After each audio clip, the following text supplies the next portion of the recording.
Hi everyone, and welcome to What's Up Wednesdays. I'm Azucena Gonzalez, a realtor with Mojica and Associates, and I'm here to talk to you today about whether or not you can change realtors when you start working with one.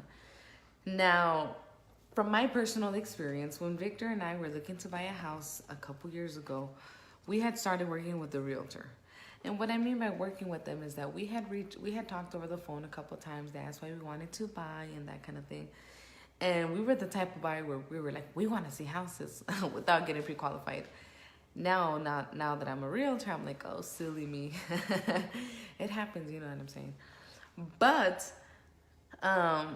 we ended up switching realtors a couple weeks in. And one of the primary reasons we decided to do that was because we didn't know who this person was, and we actually don't know how we came into contact with them. And actually, I take that back. I think we came into contact with them because my sister's husband had known about him. Anyways, so a friend of ours actually started working with a realtor friend of theirs, and we actually knew this person, but we didn't know they were a realtor. So we're like, you know what, we should work with them because we know who they are. We don't know who the other person is, and we just think it might be easier. So I remember calling the agent up and being like, hey, we've decided to work with somebody else. And they're like, okay, And for our situation, it was just as simple as that. So, again, the question, can you switch realtor once you've already started working with one?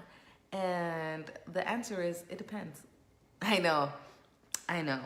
But it really does depend. Now, it depends on a number of different things. So from a buyer's perspective, the reason why it was so easy for me or for us to be like, hey, we're just switching it up, working with somebody else, was the fact that we didn't have to sign this thing called a buyer-broker exclusive employment agreement. Okay, so here's a couple of things. So you don't necessarily have to sign this. Realtors like to have their clients sign it. Because it says, you know what, you get to work with me and we'll work together forever and ever, based on the terms,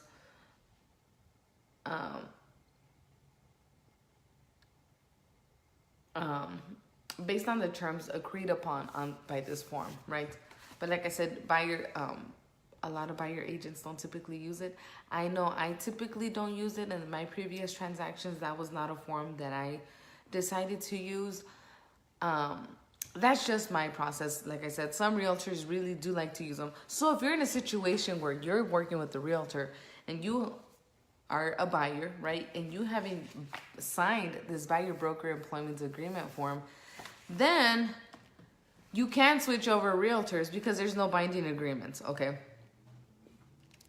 But say you are working with that realtor, you find the house that you want, you realize a friend of yours or whoever is a realtor and you want to work with them instead, but buy that one house that you already saw with that other realtor, I advise you to not change realtors, because here's the thing. If Realtor A realizes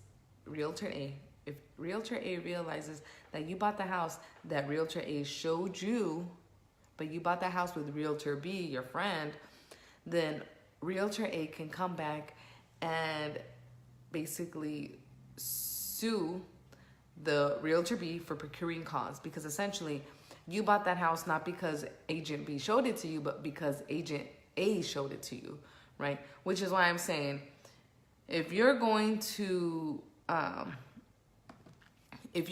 be switching over realtors, it really does depend on your situation, which is why I said it depends. Now, if you have signed it, I'm looking on here real quick. It's 2 pages long.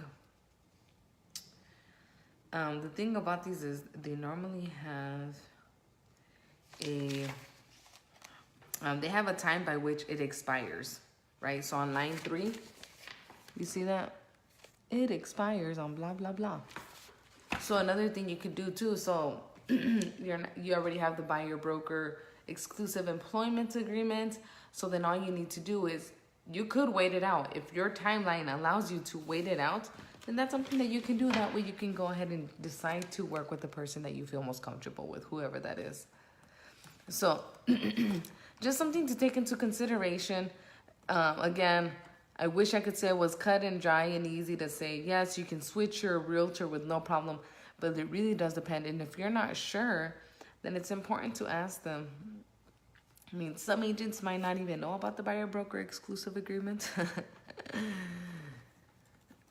But, yeah, like I said, it's not something that's necessarily mandatory or that a lot of agents use. And I'm one of those agents. I don't use them because I trust the person that I'm working with that they're going to be using me if they reach out to me. Because I'm assuming we have this wonderful relationship, which all of the transactions I've had so far have been really good relationships. So, yeah, it doesn't, like I said, it's not something that I use. But, you know, to each their own. They have different ways of working. So, now, it is a little different when it comes to sellers. So you're like, oh, what?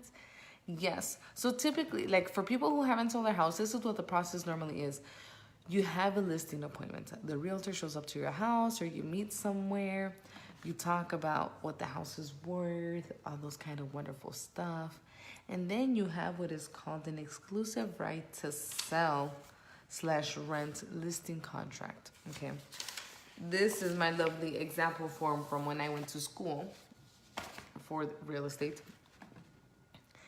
And essentially, this is where you write down, this is how much the house is going to be sold for and that kind of stuff, right?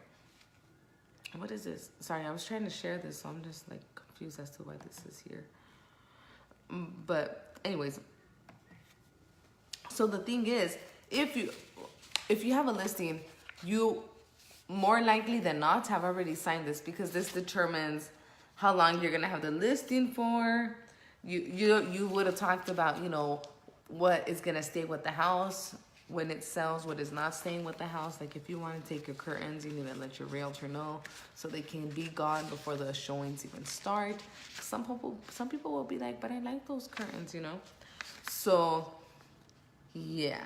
And now, when it comes, this agreement is about, let me see. It's actually pretty lengthy in comparison to the one we just, in comparison to the buyer one.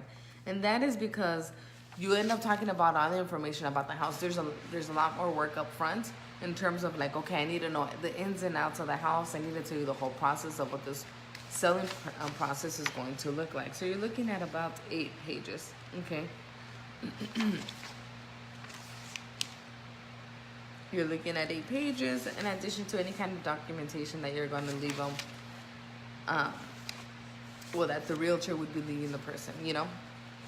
So if you sign this, like I said, you're working with that agent. Now, some people let these expire because they're like, you know what, I take it back. But I want to read a section to you. Let me, so it's line 135, withdrawn or canceled listings. The same amount of sale or rental commission shall be due and payable to broker if, without the consent of broker, the premises is withdrawn from the listing contract, otherwise withdrawn from sale or rental, or is rented, transferred, or conveyed by owner through any other broker or otherwise. In layman's terms, in a much easier way. Oh, Bagheera, why are you so excited? Oh, you can't see him, but he's right here all over me. Okay, look here. I kind of want to show you him. Oh, and now you leave Bagheera. Here you go. Can you see him? Hey, baby. Okay. Anyways, yes, my children are always here. So essentially, you don't want to cancel it because of that. You know, now there have been situations where people do cancel their listing agreements, right, with their agent. Oh, he wants to play fetch.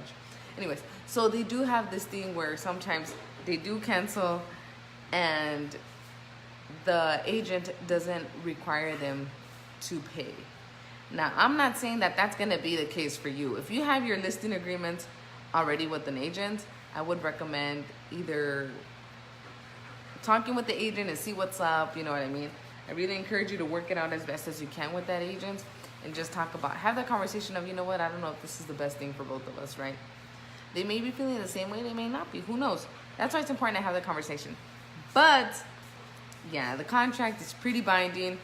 Now, some of them may choose to go after you if you decide to cancel or withdraw the contract from being sold, right? The house from being sold. If it violates the terms that you guys have already determined, right? On the listing agreement or on this lovely form. If you want a copy of these forms, let me know. I can definitely send it over to you so you can go ahead and take a gander, see what you're getting yourself into. Because, you know, it can be a lot to read sometimes. And sometimes you just, certain places of your life where you want to read.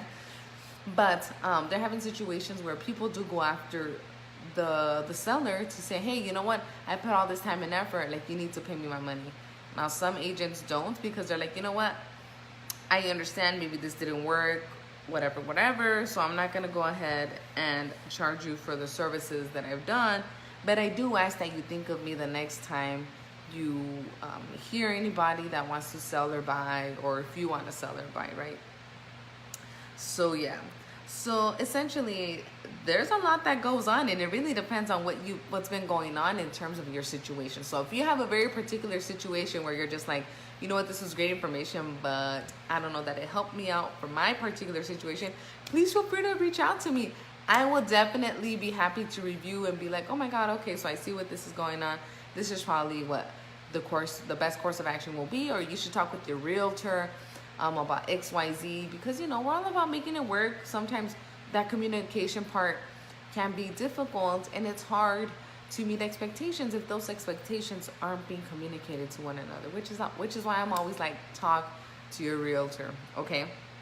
And do what you gotta do, boo, because ultimately it's about you and getting your house sold or buying your house the way you want it to be and that kind of stuff, okay? So that is it for today's What's Up Wednesday. Again, if you want either of these forms or any other kind of forms, so you're like, I just want to read over the residential contract, and I'm like, all right, boo-boo, let me go ahead and send that to you and peruse away. Like, seriously, we're all about putting out, oh, I'm so sorry, my little baby. I stepped on him. We're all about providing the information that you need so that you are the most educated buyer out there, because, you know, let's face it, buying a home, selling a home are pretty big transactions, you know what I'm saying? It's not like you're buying cereal, which is only like a few bucks here and there. Anyways, now I'm gonna let y'all go. I need to start getting dinner ready. I am hungry like the wolf. So I hope you have a lovely Wednesday, and I will see you this Friday for Fit Fridays. Bye.